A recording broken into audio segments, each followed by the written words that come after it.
Então, meninas, vamos então começar. Pode pôr aí os slides. A gente vai começar lendo aqui 1 João, é a Epístola de João, né? Primeira Epístola de João, capítulo 1, do versículo 1 ao 4. Que fala o seguinte: o que era desde o princípio, o que temos ouvido, o que temos visto com os nossos próprios olhos, o que contemplamos e as nossas mãos apalparam, com respeito ao Verbo da vida. E a vida se manifestou, e nós a temos visto, e dela damos testemunho, e vô-la anunciamos. A vida eterna, a qual estava com o Pai, e nos foi manifestada. O que temos visto e ouvido, anunciamos também a vós outros, para que vós, igualmente, mantenhais comunhão conosco. Ora, a nossa comunhão é com o Pai e com seu Filho Jesus Cristo. Essas coisas, pois, vos escrevemos para que a nossa alegria seja completa. Amém. Vamos estar orando, então, queridos. Senhor, obrigado por esse tempo que o Senhor nos dá, ó Deus, podemos estar junto com o Senhor, estudando a Tua palavra, ó Deus, que realmente, ó Pai, se eu posso usar a Tua palavra em nossos corações. A palavra é do Senhor, ó Pai, sabemos que a Tua palavra tem autoridade, que a Tua palavra transforma, que a Tua palavra tem poder, ó Deus, para restaurar a nossa vida, para nos livrar do engano, e nós te louvamos, porque nós temos esse privilégio e temos essa liberdade, ó Deus. Muito obrigada. Colocamos esse tempo nas tuas mãos, abençoe a vida de cada uma das irmãs. Nós pedimos em nome de Jesus. Amém. Amém. Então, queridos, pode passar, Carol. Essa epístola de João é uma epístola muito preciosa, né? A gente pode dizer assim. E nessa introdução, a gente sabe que foi o apóstolo João, o filho de Zebedeu, que escreveu essa epístola, embora essa epístola começa diferente das outras, né, de Pedro, Tiago, porque não começa com o nome de João, e ele nem se identifica, assim como o Evangelho também. Mas, com toda certeza, essa epístola foi escrita por ele, que os historiadores, no início do século, né, eles escreveram sobre isso, e a maioria dos estudiosos, eles realmente atribuem essa epístola ao apóstolo João. Ele viveu mais tempo que os outros apóstolos, né? Os outros apóstolos foram martirizados, mas João, ele morreu de uma morte normal, natural. E ele viveu muitos anos, talvez mais de 100 anos, né? Ele era discípulo de João Batista, antes de seguir a Jesus. E ele era uma pessoa reservada, introvertida, mas, por outro lado, ele era colérico, tanto que o Senhor Jesus o chamou de filho de trovão, ele e Tiago, que era o irmão dele, né? Mas, assim como Pedro e os outros apóstolos também, o Senhor Jesus mudou esses homens, né? Mudou esse temperamento deles na convivência com ele, né? E João se tornou uma coluna na igreja. Lá em Gálatas, alguém pode abrir para nós? Gálatas 2:9. Paulo fala sobre João. Gálatas 2:9. Nós vamos ler muitos versículos, então, queridos, fica sua Bíblia aí bem à mão, para a gente estar lendo, não gastar tempo, né, se esperando. Quando conheceram a graça que me foi dada, Tiago, Cefas e João, que eram reputados colunas, me estenderam a mim e a Barnabé a destra de comunhão, a fim de que nós fôssemos para os gentios e eles para a circuncisão. Isso. Então, aqui Paulo está falando que Tiago, Cefas, que é Pedro, né, e João, que eram reputados colunas da igreja, que eles eram um esteio ali da igreja, né, no início. Ele cuidou, outra coisa importante também, porque apenas João ficou aos pés da cruz quando Jesus morreu. Os outros discípulos todos fugiram, mas João estava ali aos pés da cruz. Foi quando Jesus falou com Maria, ó, eis aí teu filho, e falou com João, eis aí a tua mãe. E a partir daquele tempo, a Bíblia fala que João tomou Maria para a casa dele e cuidou de Maria, que era a mãe de Jesus, né? A gente não sabe sobre a história dos irmãos de Jesus, mas nós sabemos que foi João que cuidou de Maria. E tem um fato muito interessante, que não está aqui na Bíblia, mas os historiadores, eles falam isso, que no ano 70 depois de Cristo, nós já falamos sobre isso, Jerusalém foi destruída pelos romanos. E o Senhor Jesus, no sermão profético dele, ele já tinha falado, olha, quando vocês ouvirem isso, vocês fujam, fujam daqui, não volta para buscar capa nem nada. Desculpe, mas então, o que aconteceu? Os judeus, eles foram para dentro de Jerusalém, porque era a época da Páscoa. E aí o coronel, o general Tito, romano, ele ficou assim, impressionado, porque Jerusalém estava cercada pelos romanos. E os judeus, em vez de eles saírem de Jerusalém, eles foram para dentro, porque eles pensavam, não é a Páscoa, então não vai acontecer nada. Mas presta atenção, os cristãos, eles lembraram daquilo que Jesus tinha falado, e eles fugiram de Jerusalém. E João foi um que fugiu com Maria, ele foi para Éfeso. Então, queridos, os historiadores falam que naquela destruição de Jerusalém não morreu nenhum cristão. Morreram os judeus, né? Porque eles colocaram fogo em Jerusalém, colocaram fogo no templo. Jerusalém foi totalmente devastado. O Senhor Jesus Cristo já tinha falado sobre isso. Então, isso foi muito importante, porque eles lembraram da palavra de Jesus, então eles escaparam daquilo ali. E João foi um deles, né? João e Maria. E então ele passou os últimos dias dele em Éfeso. E aí, então, ele provavelmente escreveu essa epístola de Éfeso. Pode passar aí, Carol, por favor.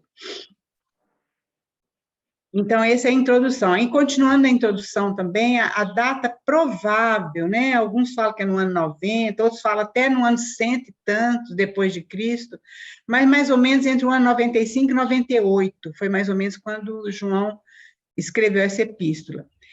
O propósito dessa epístola são os erros doutrinários, que as heresias que estavam entrando na igreja. Então, a igreja teve um início muito maravilhoso, né, de muito amor, a gente viu lá em Atos, mas, infelizmente, isso foi esfriando. É o que acontece conosco, né, os homens, infelizmente. E aí, então, o inimigo aproveitou aquilo ali para começar a colocar heresias dentro da igreja. E duas heresias que João trata aqui é sobre o gnosticismo, que fala sobre o conhecimento, aquelas pessoas gnósticas que a gente fala, eles falavam que o importante era o conhecimento que a pessoa adquiria. Não precisava da fé, mas era o conhecimento. Então, alguém abre para nós 1 Coríntios 2, 1 a 5 e 1 Coríntios 3, 19. Vai falar sobre o gnosticismo, né? E João fala muito contra isso também. Quem achou pode ler para nós. Você quer essa Bíblia, Carol?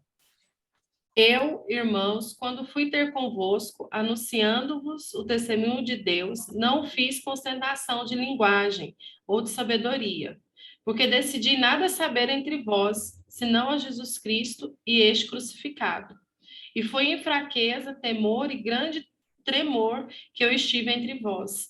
A minha palavra e a minha pregação não consistiram em linguagem persuasiva de sabedoria, mas em demonstração do Espírito e do poder, para que a vossa fé não se apoiasse em sabedoria humana, e sim no poder de Deus. Isso. Então, isso aí Paulo está falando em 1 Coríntios, né? Então, era uma das heresias que estava entrando na igreja.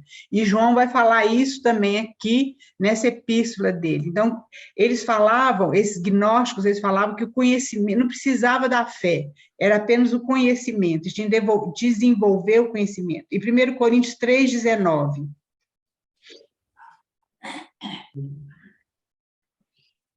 Porque a sabedoria deste mundo é loucura diante de Deus, porquanto está escrito, ele apanha os sábios na própria astúcia deles. É isso mesmo. Então, a gente vê, queridos, que realmente essa sabedoria, nossa salvação, a palavra de Deus não está baseada na sabedoria de forma nenhuma, não é? E principalmente na sabedoria humana, mas é a sabedoria de Deus.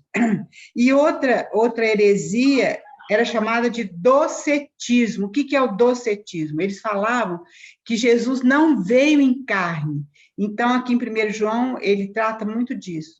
Então, esse docetismo falava que Jesus não veio em carne, porque eles consideravam o corpo mal, então que Jesus não poderia ter vindo, ele como Deus não poderia ter vindo em carne. Então, alguém abre lá em 1 João 4, 2 e 3, o Evangelho de João 1, 14 e 1 Timóteo 2, 5. 4, 2 e 3. Nisto reconheceis o Espírito de Deus. Todo espírito que confessa que Jesus Cristo veio em carne é de Deus. E todo espírito que não confessa Jesus não procede de Deus. Pelo contrário, este é o espírito do anticristo, a respeito do qual tendes ouvido que vem e presentemente já está no mundo. Uhum. Então, fala que todo que confessa que Jesus Cristo veio em carne é de Deus, né? E lá, agora o Evangelho de João 1, 14.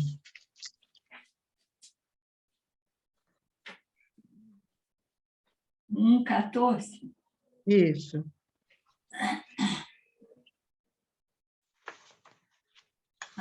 Evangelho.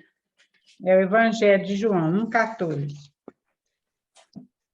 1, 14.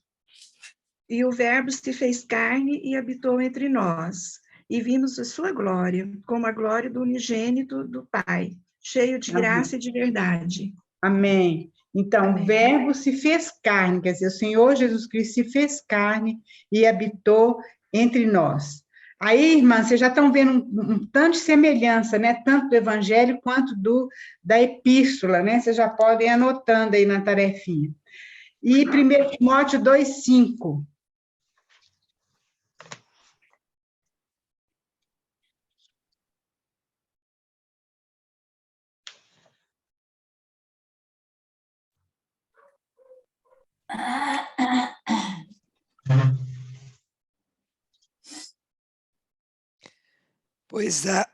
Pois há um só Deus e um só mediador entre Deus e a humanidade, o homem Cristo Jesus. Então está afirmado realmente que Jesus Cristo veio em carne, não é? Pode passar aí, Carol, para nós. Então, eram principalmente essas duas heresias que estavam entrando na igreja. Então, veja bem essa afirmação. A doutrina cristã fundamental, que nunca pode ser transgredida ou não crida, né? É a pessoa divina, humana e eterna do Senhor Jesus Cristo, Filho de Deus. Então, essa doutrina é fundamental na nossa fé, que realmente o Senhor Jesus Cristo, ele é homem, ele é Deus homem, né? E ele veio em carne para poder nos resgatar do nosso pecado. Então, isso é muito importante que isso fique firme no nosso coração. Pode passar aí, Carol, por favor. Então, queridos, a gente vê que a situação da igreja, que nós já falamos no começo, os cristãos se amavam, a gente vê lá em Atos, né, que eles eram unânimes nas orações, no repartir do pão, na comunhão, mas com o tempo aquilo foi esfriando, infelizmente, e o inimigo aproveitou aquilo ali para poder fazer um estrago ali dentro da igreja, né? Então vieram os falsos ensinos. E João fala que esses mestres saíram da própria igreja. Alguém abre aí, é importante a gente ler 1 João 2, 19. E é importante a gente estar baseando tudo na palavra de Deus para a gente não ter dúvida mesmo, né? 2,19. Eles saíram do nosso meio, entretanto não eram dos nossos, porque se tivessem sido dos nossos, teriam permanecido conosco. Todavia, eles se foram para que ficasse manifesto que nenhum deles é dos nossos. Olha bem, é o que João falou, estava no meio deles, mas não eram dos nossos, né? Agora, em essa epístola, a Bíblia toda, né, a palavra de Deus toda, ela é bem atual, E para nós hoje, queridos, além dessas heresias que existem ainda tem, hoje nós temos o liberalismo. O que é isso? O liberalismo são aqueles que negam a inerrância da palavra de Deus. Quer dizer, eles falam que a palavra de Deus é falha e tem erros. Então, isso é uma coisa muito séria, porque nós precisamos lembrar que a palavra de Deus é maior do que nós. Se tem algo que a gente não entende na palavra, se tem algo que a gente acha que é contundente ali na palavra, nós podemos saber que o problema está conosco e não na palavra. Então, hoje existe o liberalismo. Então, o liberalismo, ele nega, assim, a totalidade da inspiração da palavra de Deus. Eles falam que algumas partes, né, não é toda palavra, como fala lá em Timóteo, toda a escritura é inspirada por Deus, né? Então, isso existe muito forte hoje, infelizmente, no nosso meio, e inclusive nos seminários também. E o mundanismo é algo que tem entrado na igreja com muita força e muito sorrateiramente.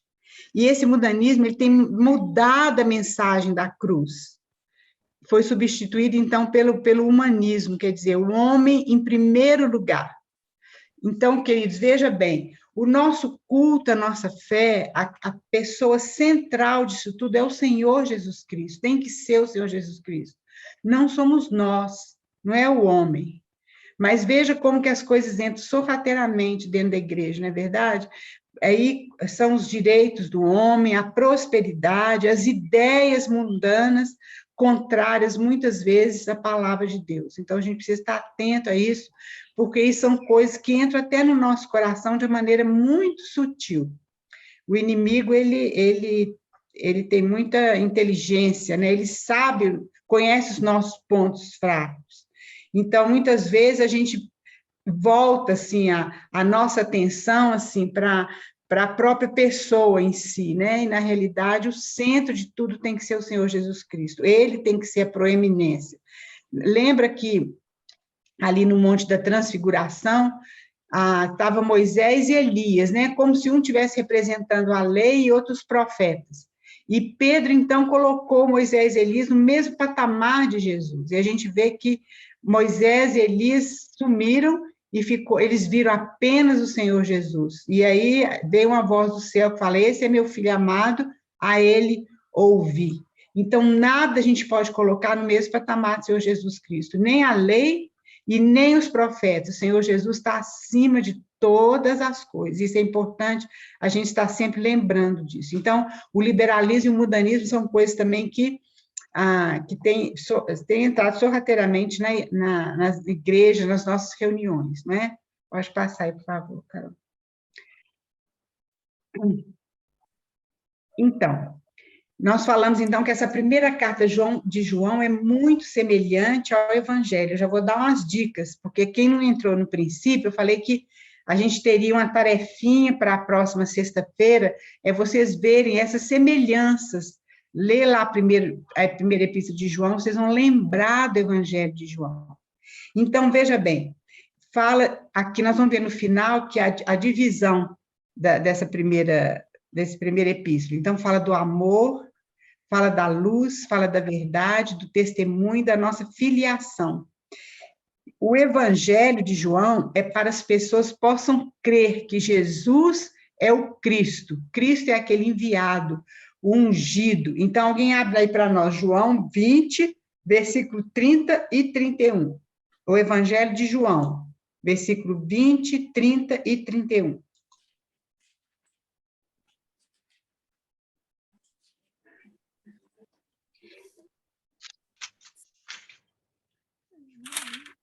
Na verdade, fez Jesus diante dos discípulos muitos outros sinais que não estão escritos neste livro.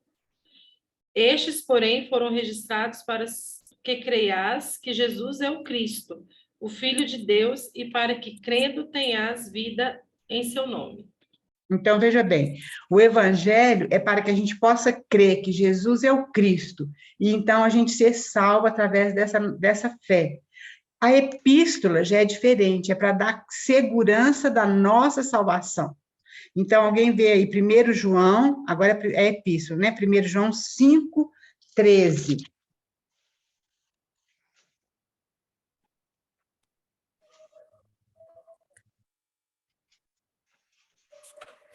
Eu vos escrevo essas coisas a vós que credes no nome do Filho de Deus, para que saibais que tendes a vida eterna. Olha bem, aqui João já está escrevendo para aqueles que já creram, né? Ele fala da mesma forma, essas coisas vos escrevi a fim de saberes que tendes a vida eterna. Então, a epístola é para dar segurança da salvação. O evangelho trata dos fundamentos da fé, e a epístola trata dos fundamentos da vida cristã. Nós vamos ver quais são esses fundamentos, né? Pode passar aí para nós, Carol, por favor. Então, veja bem, quais são os tópicos? Vamos ver alguns tópicos importantes dessa epístola. A palavras e tópicos importantes. A palavra conhecer é citada mais ou menos umas 15 vezes nessa epístola. A palavra saber é citada umas 25 vezes. E a palavra pecado é citada pelo menos umas 27 vezes. Então, tem outras palavras importantes, mas outra palavra importante é comunhão. Aliás, é uma ideia, é um tópico que fala muito aqui nessa epístola, é sobre a comunhão. Então, essas 3 palavras são 3 palavras importantes. Agora, os tópicos importantes. João, então, vai falar sobre o amor, que é o amor de Deus, amar os irmãos e amarmos a Deus. Alguém abre aí 1 João 4, nós vamos ler esse texto de 7 até 21. Amados, amemo-nos uns aos outros, porque o amor procede de Deus. E todo aquele que ama é nascido de Deus, conhece a Deus. Aquele que não ama a Deus não conhece a Deus, pois Deus é amor. Nisso se manifestou o amor de Deus em nós, em haver Deus enviado o seu Filho unigênito ao mundo para vivermos por meio dele. Nisso consiste o amor.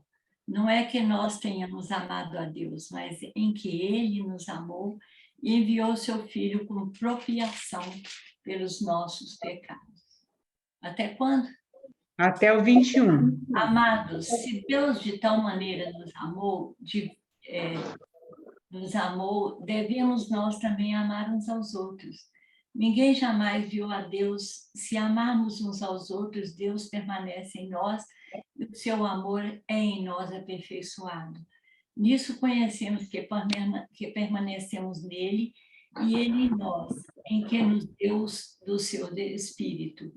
E nós temos visto e testemunhamos que o Pai enviou o seu Filho como Salvador do mundo. Aquele que confessar que Jesus é Filho de Deus, Deus permanece nele e ele em Deus. E nós conhecemos e cremos no amor de Deus, e cremos no amor que Deus tem por nós. Deus é amor, e aquele que permanece no amor permanece em Deus, e Deus nele. Nisso é que nós, isso é que em nós é aperfeiçoado o amor, para que, no dia do juízo, mantenhamos confiança, pois segundo ele também nós somos neste mundo. Até o 17? Até o 21. No amor não existe medo. Antes, o perfeito amor lança fora o medo. Ora, o medo produz tormento. Logo, aquele que teme não é aperfeiçoado no amor. Nós amamos porque ele nos amou primeiro. Se alguém disser amo a Deus e odiar o seu irmão, é mentiroso, pois aquele que não ama o seu irmão, a quem vê, não pode amar a Deus a quem não vê. Ora, temos da parte dele este mandamento, que aquele que ama a Deus, ame também o seu irmão. Olha bem, querido, tanto que esse texto fala sobre o amor. Quantas palavras, né? Fala sobre o amor de Deus por nós, fala sobre nós amarmos os irmãos e fala sobre nós amarmos a Deus. Olha bem, João foi, como eu falei, João foi aquele que ficou aos pés da cruz quando Jesus estava crucificado, foi o único apóstolo que ficou ali. E aí nós podemos ver que quando João viu aquilo que Jesus estava fazendo, aquele que não tinha pecado nenhum, morrendo por nós, e João vendo aquela cena toda, aquela quando Jesus entregou o seu espírito a Deus, quando Jesus clamou, Deus meu, por que me desamparaste? Quando o Senhor Jesus falou, Senhor, perdoa, porque eles não sabem o que fazem. João presenciou aquilo tudo, queridos, e a conclusão que João chegou foi exatamente essa: Deus é amor. Não tem outra definição para Deus. Então, vocês veem que nesse capítulo, nessa capítulo aqui 4 de 1 João, se a gente for contar a quantidade de vezes que João fala que Deus é amor, que nós devemos amar uns aos outros, que nós amamos porque Deus nos amou primeiro, que a gente permanece em Jesus quando a gente ama os irmãos.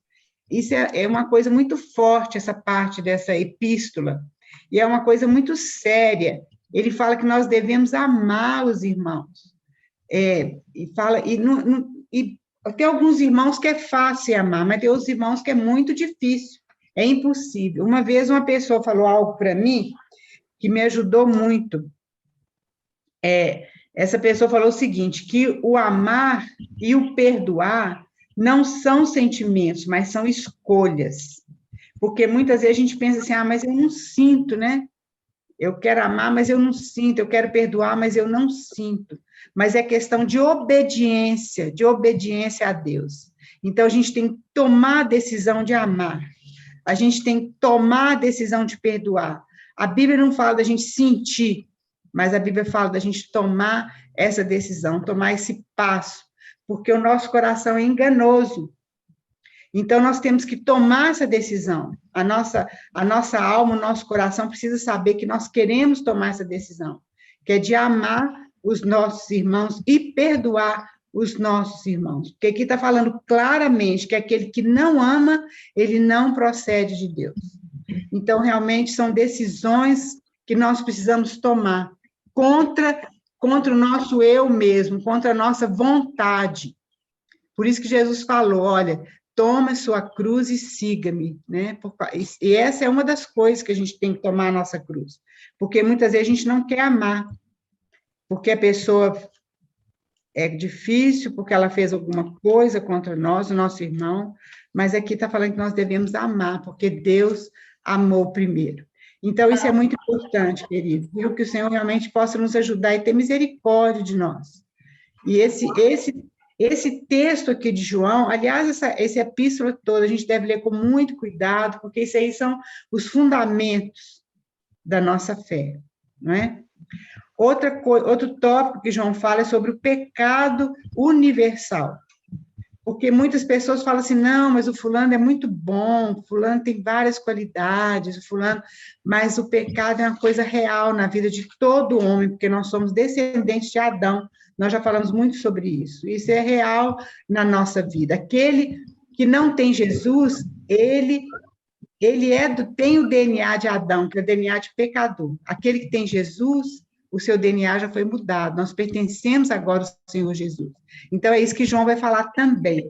Então, tem vários versículos para ler, e nós vamos ler esse versículo. Por favor, vamos abrir rapidinho. 1 João 1, 8 e 10. 1 João 8, 10. 1 João 1, 8.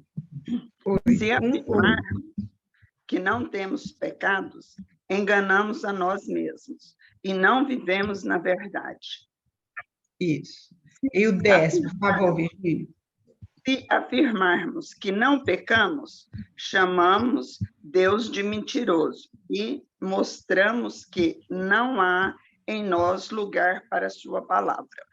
Isso. Infelizmente, nós realmente não temos mais esse DNA na nossa vida de pecado, não temos a natureza do pecado, mas, infelizmente, nós pecamos ainda, porque nós só vamos parar de pecar quando a gente chegar no céu, né? Exatamente, porque algumas pessoas falam que a gente vai se aperfeiçoando até parar de pecar. Isso não existe. É o que João está falando aqui. É claro que a gente não vive em pecado, é diferente, né? Mas, esporadicamente, a gente peca, infelizmente, a gente entristece, né? O nosso Deus. Então, é isso que ele está falando. Outro versículo é 1 João 2, 1 e 2. 1 João 1 e 2. Meus filhinhos, estas coisas vos escrevo para que não pequeis. E se alguém pecar, temos um advogado para com o Pai, Jesus Cristo, o justo. E ele é a propiciação pelos nossos pecados, e não somente pelos nossos, mas também pelos de todo o mundo. Olha bem, que coisa maravilhosa, né? Nós temos um advogado, é aquele que nos defende diante de Deus. Quando a gente estudou Hebreus, a gente viu isso, né? Como é que o Senhor Jesus Cristo intercede por nós. Ele é aquele sumo sacerdote que intercede por nós. E daí, então, João fala isso, olha, eu vos escrevo para que não pequeis. Nós não devemos ter esse costume de pecado, mas, infelizmente, a gente peca com nossos pensamentos, a gente peca com palavras, a gente peca por deixar de fazer algumas coisas, né? Mas nós temos o Senhor Jesus Cristo, que é a propiciação. O que significa isso?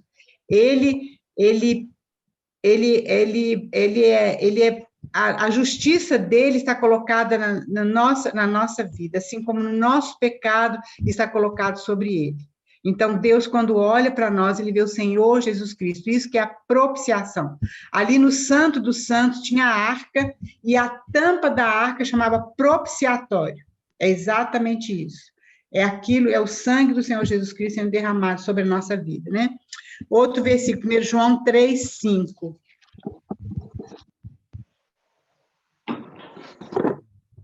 Vocês sabem que ele veio para tirar nossos pecados, e nele não há pecado. Amém. Glória a Deus por isso. Ele veio para tirar os nossos pecados, e nele, tem aquele versículo, aquele que não conheceu o pecado, ele se fez pecado por nós, para que nele fôssemos feitos justiça de Deus.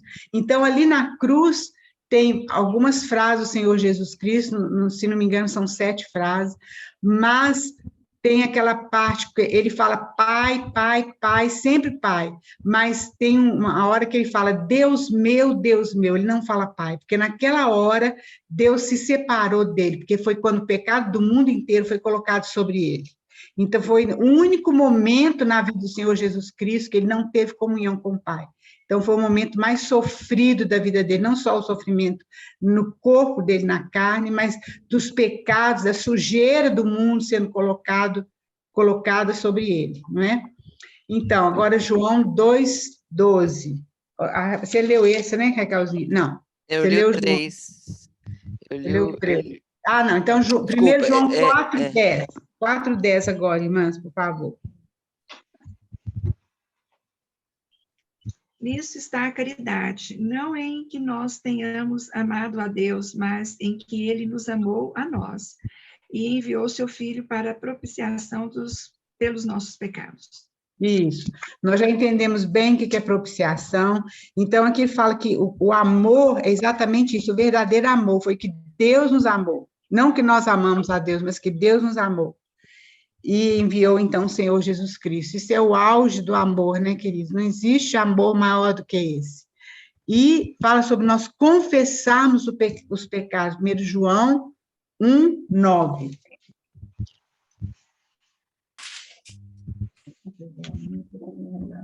Se confessarmos os nossos pecados, ele é fiel e justo para nos perdoar os pecados e nos purificar de toda justiça. Amém. Então, se confessarmos nossos pecados, devemos confessar a Deus os nossos pecados. Isso, gente, às vezes a gente faz alguma coisa durante o dia, a gente pensa assim, não, depois eu confesso, né? Nós devemos ter o hábito de, quando a gente viu que a gente fez algo que desagradou o Espírito Santo, que desagradou a Deus, a gente pedir perdão na hora. A gente não precisa ficar esperando chegar ao fim do dia para a gente pedir perdão pelos pecados. Mas, na hora, a gente deve pedir perdão para que a nossa comunhão com Deus seja restaurada. É importante essa confissão dos pecados. 1 João 2:12. Filhinhos, escrevo-vos, porque pelo seu nome vos são perdoados os vossos pecados. Amém. Amém. E agora, como nós podemos vencer o pecado? 1 João 3:6. Todo aquele que permanece nele não vive pecando. Todo aquele que vive pecando não o viu, nem o conheceu. Olha bem, todo aquele que permanece nele. Nós temos falado muito sobre a nossa vida estar em Cristo e Cristo em nós. Então, qual a maneira de vencer o pecado? Exatamente essa, é permanecer em Cristo. E isso é questão de experiência. Nós vamos ver isso um pouquinho para frente. 1 João 5,18. Se alguém... Não, desculpa. Sabemos que todo aquele que é nascido de Deus não vive em pecado. Antes, aquele que nasceu de Deus o guarda, e o maligno não lhe toca. Olha bem, então nós somos nascidos de Deus, o que acontece? Está falando que o maligno não nos toca. Qualquer coisa para acontecer conosco precisa da licença de Deus. Não esqueça disso. Oh, glória! Então, realmente, o Senhor é aquele que nos guarda. Olha bem, aquele que nasceu de Deus, o guarda. E o maligno não lhe toca. Amém. Então, e agora, esse aí é o final, né, dos pecados. Tem vários versículos aqui sobre isso. Então, isso aí também é um fundamento da nossa fé.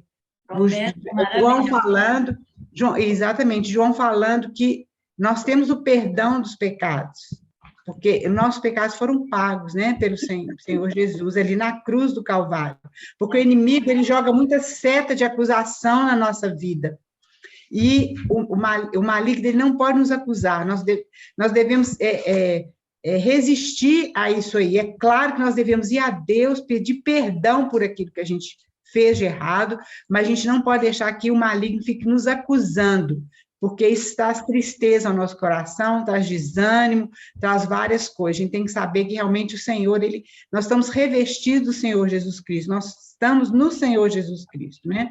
Porque o maligno, ele tem mania de falar com a gente, você está pedindo perdão, mas você fez isso uma vez, você fez isso duas, você vai fazer de novo, aí a gente desanima, mas a gente tem que pensar que não é assim. A nossa vida com o Senhor é uma vida de vitória, não é dessa forma. Então, isso precisa estar forte no nosso coração, na nossa mente, para que a gente viva em vitória. Não é que nós vamos agora continuar pecando, não é nada disso. Mas a gente tem que ter a certeza que os nossos pecados são perdoados e que o maligno não tem direito de nos acusar, porque nós estamos cobertos com o sangue do Senhor Jesus Cristo. Amém. Pode passar aí, Carol. Então, isso é importante, né? Para a gente estar guardando isso no nosso coração. Outra coisa importante que fala muito nessa epístola é sobre a comunhão. Alguns estudiosos falam que realmente a ideia mais importante dessa epístola é sobre a comunhão. Alguém abre em 1 Coríntios 1:9. E eu vou adiantando aqui, a base a base doutrinária para a comunhão, queridos, a comunhão verdadeira é a pessoa do Senhor Jesus Cristo. Nós temos comunhão, que significa que é uma coisa comum. Quando a gente está conversando, falando, orando, em volta do nome do Senhor Jesus Cristo. Isso é a verdadeira comunhão, isso é a base da comunhão. Então, alguém abre aí 1 Coríntios 1:9, por favor. Fiel é Deus, pelo qual fostes chamados à comunhão do seu Filho Jesus Cristo, nosso Senhor. Amém. Olha bem, o Senhor Deus nos chamou a essa comunhão. O Pai, o Filho e o Espírito Santo têm uma comunhão contínua, verdadeira, eterna, sempre tiveram. O único momento que essa comunhão foi quebrada foi ali na cruz, o Senhor Jesus Cristo com os nossos pecados. Foi naquele momento. Mas eles têm uma comunhão eterna. E aí está falando que Deus nos chamou para essa comunhão. Que coisa maravilhosa, queridos. Nós, falhos, pecadores, não merecemos nada, mas o Senhor nos chamou para essa comunhão com Ele. Nós não podemos tratar isso de uma maneira de qualquer jeito. Isso é muito sério, isso é muito importante para nós. Então, veja bem, a comunhão cristã, então, João vai falar, nós já lemos esse trecho, mas é importante a gente ler novamente. É 1 João 1:4. Alguém lê para nós. E o que era desde o princípio, e o que ouvimos, e o que vimos com os nossos olhos, o que temos contemplado e as nossas mãos tocaram da palavra da vida. Porque a vida foi manifestada a nós, a vimos e testificamos nela, e vos anunciamos a vida eterna, que estava com o Pai e nos foi manifestada. O que vimos e ouvimos, isso vos anunciamos, para que também tenhais comunhão conosco. E a nossa comunhão é com o Pai e com o seu Filho Jesus Cristo. Estas coisas vos escrevemos para que o vosso gozo se cumpra. Se completa. Essas coisas podemos escrever para que a vossa alegria seja completa. Veja bem. Então, olha bem o que João está falando. Olha, o que era desde o princípio, o que temos ouvido, o que temos visto. Ele falando assim, desde o princípio, quer dizer, na eternidade passada, né? E tudo que nós temos ouvido e visto com nossos próprios olhos. João viu, ele testemunhou, não é?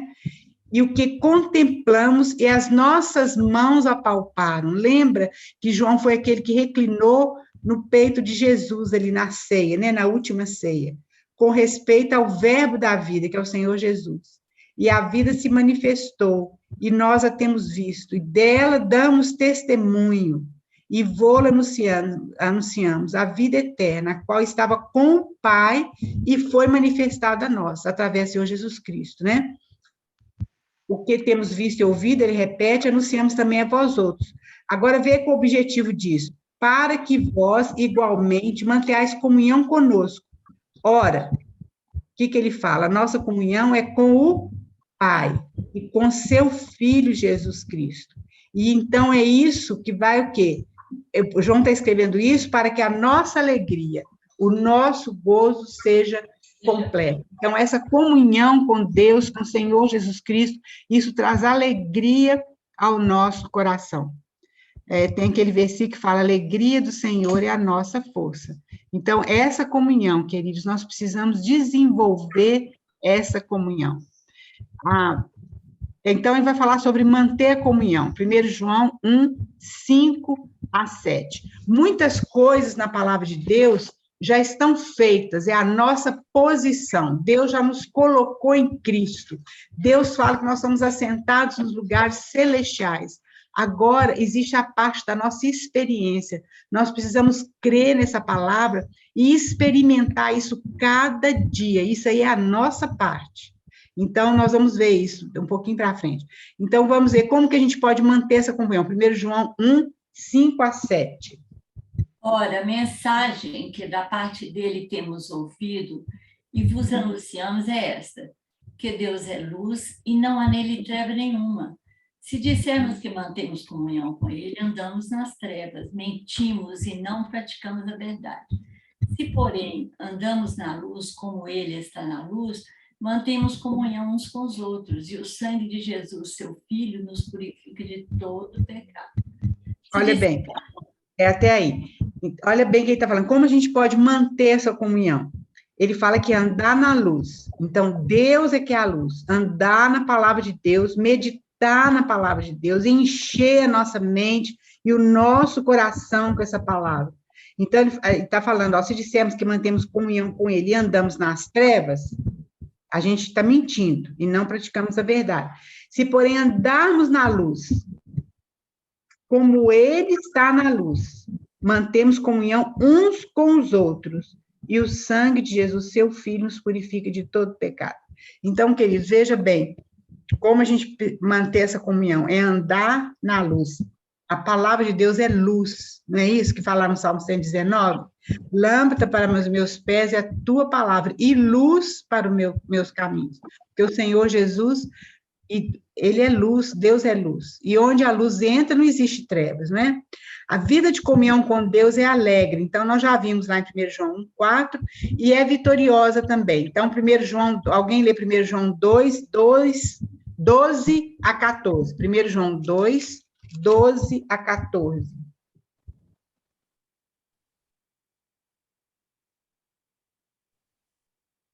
Eu vou ler. Filhinhos, eu vos escrevo porque os vossos pecados são perdoados por causa do seu nome. Pais, eu vos escrevo porque conheceis aquele que existe desde o princípio. Jovens, eu vos escrevo porque tendes vencido o maligno. Olha bem, é até aí. É até aí, né? Ah, não, tem um 14, Vera, desculpa, pode ver o 14. É, Filhinhos, eu vos escrevi porque conheceis o Pai. Pais, eu vos escrevi porque conheceis aquele que existe desde o princípio. Jovens, eu vos escrevi porque sois fortes, e a palavra de Deus permanece em vós e tendes vencido o maligno. olha bem, a palavra de Deus permanece em vós e tendes vencido o maligno. Então, essa vida de comunhão é uma vida alegre, é uma vida de vitória. Nós temos vencido o maligno, por quê? Porque a palavra de Deus permanece em nós.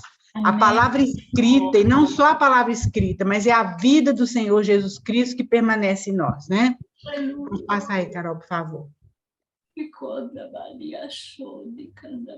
Então, nós devemos permanecer em Cristo. Olha bem, 1 João 4, nós acabamos, não acabamos de ler, não. 1 João 4, 13 a 16. Isso é o segredo da vida cristã, é permanecer em Cristo. Foi o que nós falamos, né?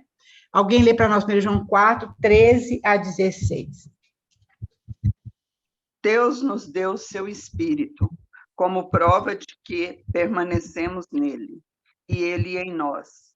Além disso, vimos com os próprios olhos, e agora testemunhamos que o Pai enviou seu Filho para ser o Salvador do mundo. Só até aqui? Não, até o 16. Só para ser o Salvador do mundo. Aquele que declara que Jesus é o Filho de Deus. Deus permanece nele e ele em Deus. Sabemos quanto Deus nos ama e confiamos em seu amor. Deus é amor e quem permanece no amor permanece em Deus e Deus nele. Olha bem, aqui está falando muito do permanecer em Cristo. Veja bem, já falou que antes que Deus permanece nele e ele em Deus. Isso aqui é uma afirmação. Isso aqui é a nossa posição, onde Deus nos colocou. Agora, a questão diária é a nossa experiência. Isso aqui tem que encher a nossa vida e o nosso coração. Nós precisamos crer nisso aqui que é a palavra de Deus, nessa posição. Então, veja bem, estamos em Cristo é a nossa posição onde Deus nos colocou. Agora, habitar em Cristo é a nossa experiência. É diferente. Aquele Salmo 91, que todo mundo gosta, né? De abrir, aquele que habita no esconderijo do Altíssimo, nós já falamos sobre isso. Não é aquele que visita de vez em quando, mas é aquele que habita, que mora ali. Habitar é diferente de visitar. E habitar é a nossa experiência diária. É aquilo que nós temos da palavra de Deus, é a gente lembrar disso aí, é a gente andar pela fé nisso aí. Porque essa aí é a realidade, queridos. E a gente fala assim, mas eu não vivo isso. Nós não vivemos isso, não é por causa que Deus não fez a parte dele. Deus fez. Foi a mesma coisa quando o povo ia conquistar Jericó, conquistar a terra prometida. Deus já tinha falado, onde pisar a planta do seu pé é seu. Deus já tinha dado aquela terra, mas eles não creram. Era difícil, eram gigantes que estavam ali. Então, isso acontece na nossa vida também. Deus já nos deu, mas a gente não toma posse daquilo ali. Então, Deus nos colocou em Cristo, lá em 1 Coríntios 1:30. Alguém lê esse versículo? É um versículo importante que a gente deve saber de cor. 1 Coríntios 1:30.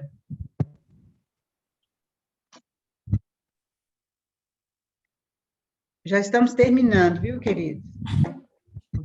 Mas vós sois dele em Cristo Jesus, o qual se nos tornou da parte de Deus sabedoria e justiça e santificação e redenção, para que, como está escrito, aquele que se gloria, glorie-se no Senhor. Olha bem, vós já estáis nele, né? Está falando aí, Thaís? Deus nos colocou em Cristo. E Cristo é o quê? A nossa sabedoria, a nossa justiça e a nossa redenção. Então, isso é promessa de Deus aqui na palavra dele. Isso é o que Deus nos fez. Ele nos colocou em Cristo. Então, olha bem, estar em Cristo são duas palavrinhas importantes para descrever o nosso relacionamento entre nós e Cristo, relacionamento mútuo, né? Entre nós e Cristo, é estar em Cristo. Paulo fala muito isso na epístola dele. E veja bem, isso tudo é o que Jesus, o próprio Jesus falou em João 15, sobre a videira verdadeira.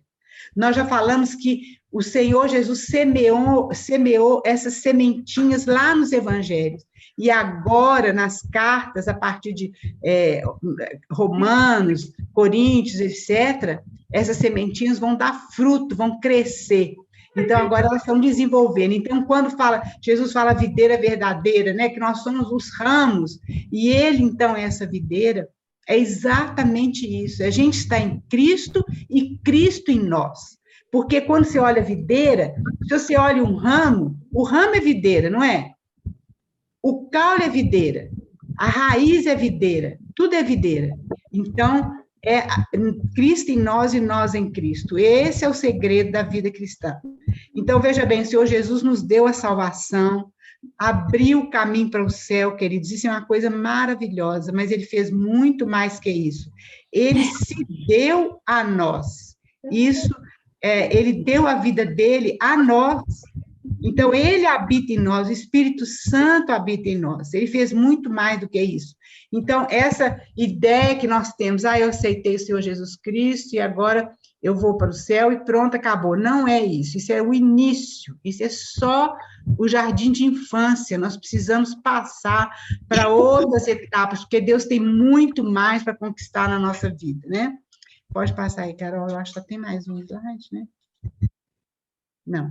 Então, agora uma coisa importante, que nós já estamos terminando também, é lá em 1 João 5, quando fala que para a gente não amar o mundo, aqui é o sistema do mundo, porque tem, lá em João 3,16 fala, porque Deus amou o mundo, são as pessoas, mas aqui a palavra grega usada é cosmos, é o sistema do mundo, porque esse mundo jaz no maligno, e o príncipe desse mundo é o inimigo, é o maligno. Nós já falamos sobre isso. Na tentação de Jesus, o diabo, ele fala com ele, olha, se você me adorar, eu te dou todos os reinos do mundo, porque eles são meus. Jesus não falou que ele está falando mentira, ele está falando a verdade, porque nós entregamos esse mundo para o inimigo ali, no pecado, né? Lá em Adão e Eva.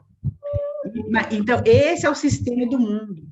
Então, olha bem, por isso que João está falando, não ameis o mundo, esse sistema, porque aquele que ama o mundo, o amor do Pai não está nele. O mundo sempre está em oposição a Deus.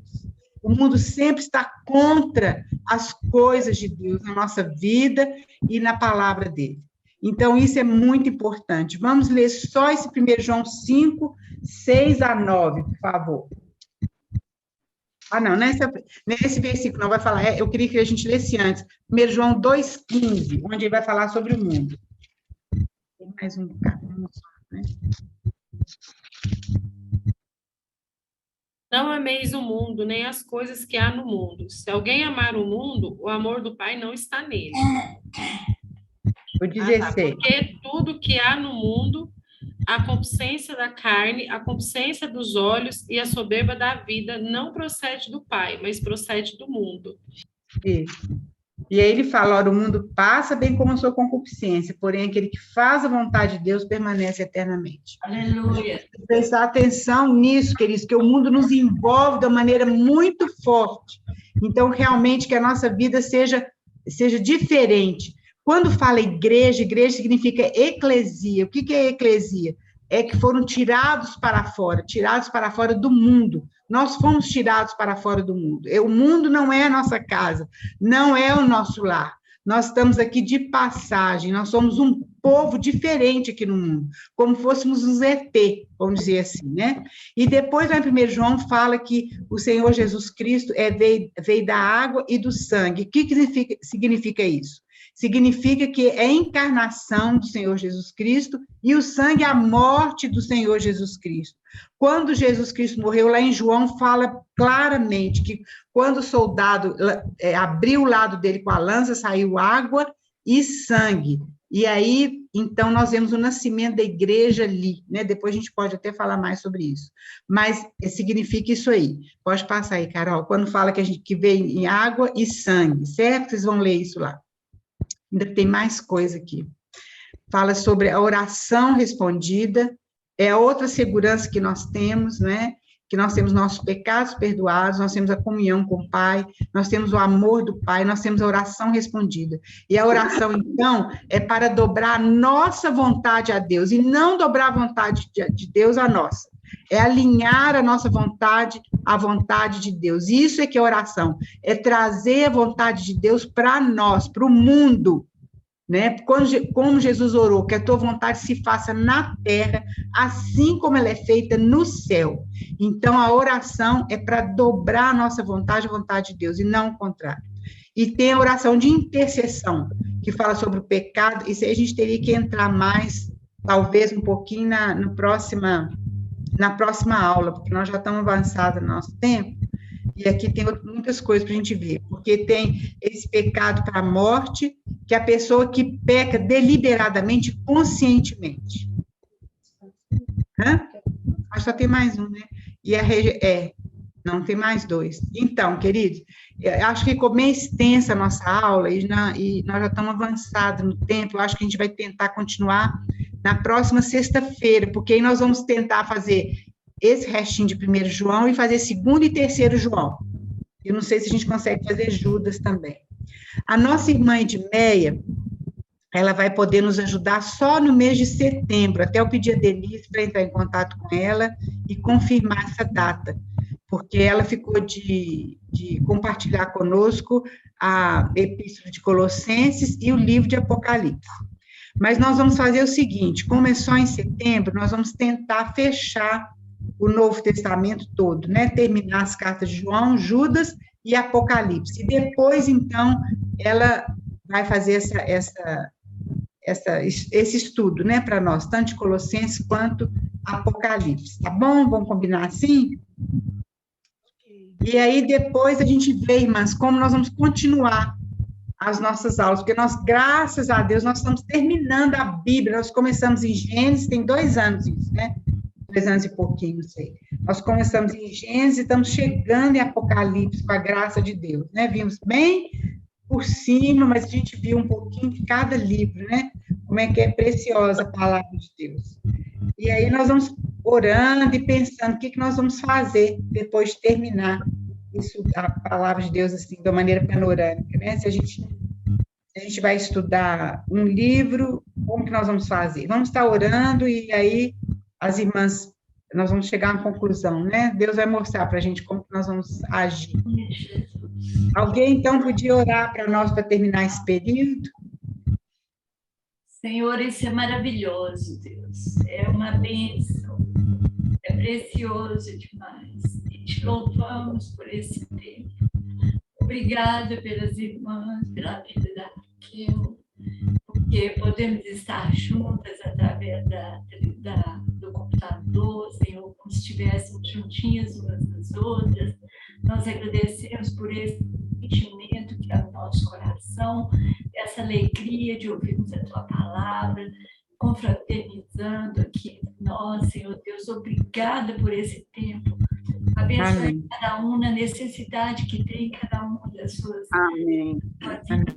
áreas, Senhor. Que o Senhor esteja conosco, resolvendo as nossas situações, ouvindo as nossas orações e nos ajudando, ó Deus, em nome de Jesus. Abençoe cada um, Senhor, esse dia de hoje, em nome de Jesus. Amém. Amém. Então, queridos, veja bem, na próxima sexta-feira, as irmãs vão ter oportunidade de falar bastante. Primeiro, essa tarefinha de vocês compararem as semelhanças do Evangelho de João com a Epístola de 1 João. Segundo, nós vamos ver, continuar nesse restante de 1 João e ver a Epístola de 2º e 3º João. As irmãs podem ler e vai ser um tempo de oportunidade para todo mundo compartilhar, tá bom? Então, um beijo grande, uma boa final de semana, Deus abençoe a todas, viu? Obrigada pela presença, pela atenção, em nome de Jesus. Lúcia, tá boa, Lu? Sarou? Tô bem, dona Raquel. Tô ótima, graças a Deus.